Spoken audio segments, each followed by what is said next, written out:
ni 28% tu ambayo kati ya hati miliki zote zilizopo zinamilikiwa na wanawake. Kuelekea maadhimisho ya siku ya wanawake duniani ambayo hufanyika Machi 8 kila mwaka, Wizara ya Ardhi, Nyumba na Maendeleo ya Makazi imeweka wazi mpango wa kuhakikisha haki na usawa katika umiliki wa ardhi, huku ikibainishwa kuwa kila mwananchi anayo haki ya kumiliki rasilimali kwa mujibu wa katiba. Mwanamke naye ana haki sawa ya kumiliki mali. Netiwe Muhando ni mwanasheria kutoka Wizara ya Ardhi. Amezungumza na Ayo TV mjini Makambako mkoani Njombe, ambapo amebainisha kuwa ni 28% pekee za hati miliki zinazomilikiwa na wanawake, jambo ambalo linaendelea kukwamisha jitihada zao za kukua kiuchumi. Kamishna wa Ardhi msaidizi mkoa wa Njombe, Fulgence Kanuti, ametumia maadhimisho hayo kugawa hati kwa wanawake zaidi ya 30 mjini Makambako, ambapo pia amewataka kuzitunza na kwenda kuzitumia vizuri ili kujiimarisha kiuchumi. Netiwe Ernest Muhando ni mwanasheria kutoka Wizara ya Ardhi, Nyumba na Maendeleo ya Makazi. Kwa siku ya leo tuko hapa mji wa Makambako, mkoa wa Njombe, tukitekeleza maagizo ya Mheshimiwa Waziri wa Ardhi, Nyumba na Maendeleo ya Makazi, Mheshimiwa Dr. Leonard Akwilapo, ambapo alielekeza kuendesha kliniki nchi nzima mikoa 26 inayoenda kwa jina la Samia Ardhi Clinic. Lengo la kliniki hii ilikuwa ni kuwahudumia wanawake katika hili juma ambalo tunaendea siku ya wanawake duniani, yani tarehe 8 Machi. Katika kliniki hizi lengo kuu ni kumwezesha mwanamke kumiliki hati ya kumiliki ardhi. Kama tunavyofahamu kwamba ardhi ni kitu chenye thamani, na katiba yetu ya Jamhuri ya Muungano wa Tanzania inaelekeza wazi kabisa kwamba kila mwananchi ana haki ya kumiliki rasilimali sawa. Hiyo ikimaanisha kwamba mwanamke naye ana haki sawa ya kumiliki mali ikiwemo ardhi kama mwanamke. Na tunafahamu kwamba ardhi ni kitu ambacho kina thamani, kwani ukimiliki ardhi kwa namna moja au nyingine ni kitu ambacho kinaweza kukupatia kipato kwa kuweza kuweka kama rehani kwenye vyombo vya fedha na ukapata mtaji, ukapata kipato. Na tunafahamu kwamba mwanamke akiwa amewezeshwa au mwanamke akiwa na kipato, basi familia imewezeshwa. Kwa minadi hiyo pia tunaelewa kwamba sheria zetu ambazo zinaongoza masuala ya ardhi nchini, tukianza na sheria ya ardhi ya mwaka 1999 sura namba 113 na sheria ya ardhi ya vijiji ya mwaka huo 1999 sura namba 114, pamoja na sheria nyingine ikiwepo sheria ya ndoa, ikiwepo sheria ya rehani. Sheria zote hizo zimewekwa masuala ambayo yanazingatia kumwangalia mwanamke.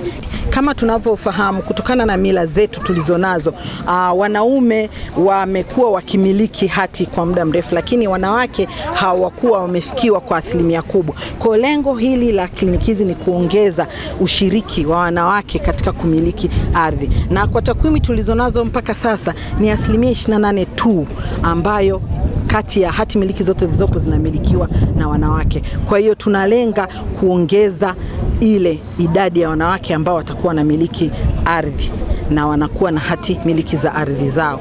Na tunapenda kusema kwamba kwa kweli swala hili limekuwa na mwitikio mkubwa sana, na kwa hapa kwetu mji wa Makambako mkoani Njombe, kama mmeweza kushuhudia leo, tulikuwa na mgeni rasmi wetu, mwenyekiti wa halmashauri ya mji wa Makambako, ameweza kutoa hati miliki kwa zaidi ya wanawake 30, na sio leo tu, toka tumeanza tarehe 2 tumekuwa tukitoa hati, na swala hili litaendelea mpaka pale tutakapohitimisha siku ya kilele tarehe 8. Hati ni kitu cha msingi kabisa, hati miliki ya ardhi. Unapoiweka lamination unaiondoa ule uhalisia wake. Kwa hiyo hata siku ya leo msajili wa hati mkoa wa Njombe alitoa elimu kwa wanawake akiwaelekeza kwamba hati hizi zinatakiwa zitunzwe vizuri.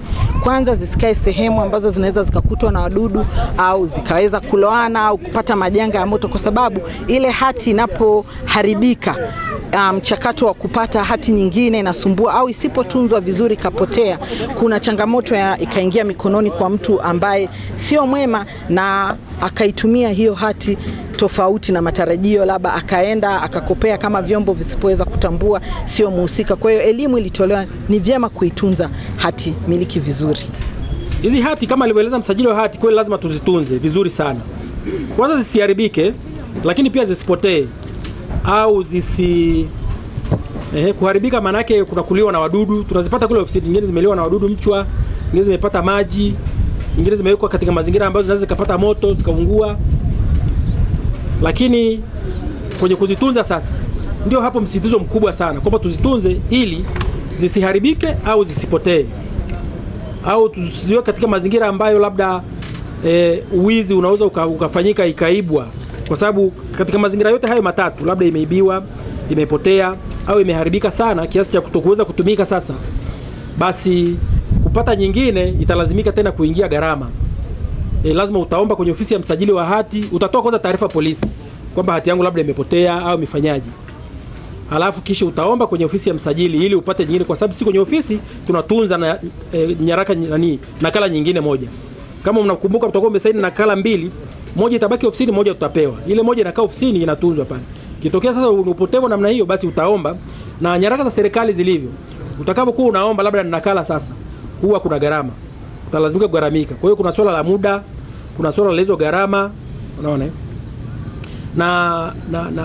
Na muda ukiomba sasa hati iliyopotea au iliyoharibika au ilifanyaje, kuna muda ambao sasa itakaa kidogo, maana tutatangaza kwenye magazeti ya serikali na magazeti yanayozunguka, ili kuona kwamba kwa mfano kama ilikuwa imepotea, kama iko mkononi mwa mtu fulani ambaye hana nia nzuri, akiliona ile tangazo aidha airudishe au vinginevyo. Sasa muda ule tutakao tu ukiisha, na kwa sheria sasa hivi ni siku 30. Kwa hiyo utaona jinsi ambavyo muda unaenda. Hata ikipotea utakaa siku 30 ndio ianze kutengenezwa nyingine. Siku 30 zile zikiisha, basi msajili wa hati atakupa gharama, utalipia, alafu atakupatia nakala kutoka kwenye ile iliyobaki kwenye ofisi. Kwa hiyo ni muhimu sana, kama alivyosema mheshimiwa mgeni rasmi, kwamba tuzitunze hati hizi vizuri, kwa sababu zitakapopotea au zitakavyoharibika, basi kupata nyingine ni kamchakato kama alivyosema. Na kamchakato wewe kanatumia muda, kanatumia gharama.